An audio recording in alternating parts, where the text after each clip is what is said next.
Welcome to our next algebra unit on systems of equations. In this lesson, we will first identify a system of equations, and then we will solve a system of equations by graphing.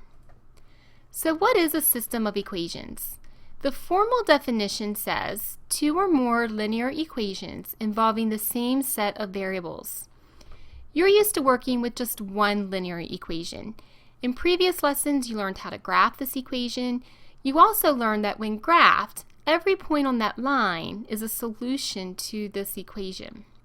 But in order to have a system of equations, you must have at least one more equation, and that equation must contain the same variables. So in this case, both of my equations contain the variables x and y. And together as a package, these two equations make up a system of equations. Now you might be thinking that since you have two equations, you must have two solutions. But that's not the case, because the solution to a system of equations is just one point, and that one point must be a solution to both equations. So let's take a look at what a system of equations looks like. There are so many ways to solve a system of equations, and one of those ways is to graph the system. So on this graph, I have the two equations, y equals 2x minus 1, which is my red line, and y equals negative 3x plus 4, which is the green line. Remember that every point on the red line is a solution to this equation, and every point on the green line is a solution to the green equation. But we're looking for that one point that is a solution to both equations. And that means that I'm looking for one point that lies on the red line and the green line at the same time. So notice that this point lies on both lines, and it's also the point of intersection. It's the point where the two lines meet. And that is the solution. The point of intersection is the only point that lies on both lines and is a solution to both equations. So this point is 1, 1. And 1, 1 is the solution to the entire system of equations. So now that you know what it looks like, and you know that we're looking for that point of intersection, which is the solution to the system of equations, let's work on a problem together where we graph a system and then we identify the solution. So here I have a system of equations, and I know it's a system because I have at least two equations, and both of those equations contain the same variables. So we're going to start by graphing the first equation, which is y equals 1/2 x minus 4. Now the first thing I notice is that this equation is written in slope-intercept form, and that means that it's very, very easy to graph because I already know my first point, which is the y-intercept. The y-intercept is 0, negative 4, and that will be the first point on my graph.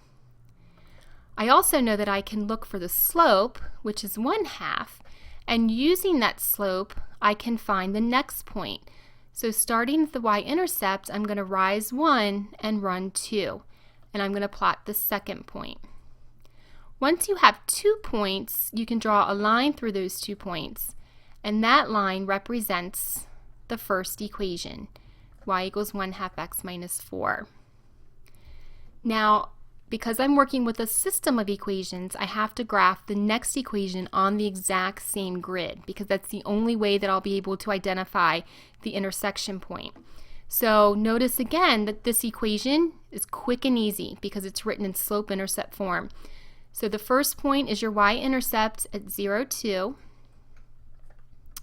And then I can use the slope to identify the next point, and this time my slope is negative. And when the slope is negative, remember that you need to go down 5 and right 2 and plot your second point. And notice how that point lies right on top of the red point, and that should be a clue. So we're going to draw a line through those 2 points. And this line represents our blue equation. And remember, every point on that blue line is a solution to this equation. Now we're looking for that one point that lies on both lines, and it must be the intersection point. So here's the point of intersection, and this point is at 2, -3, and that means that 2, -3 is the solution to my system. Remember that it's the solution because it's the only point that lies on the red line and the blue line at the same time, which means that it's a solution to both equations. So we have just one answer, one point, which is 2, -3. So although there are many different ways to solve a system of equations, you've learned our first method, which is to graph the system of equations. And by using this method, you can easily identify that point of intersection, which will be the solution to the entire system. And remember that that one point is a solution to both equations and lies on both lines at the exact same time. In our next lesson, we will take our solution and we will justify it by substituting it into both equations and proving that it is truly the solution to both equations.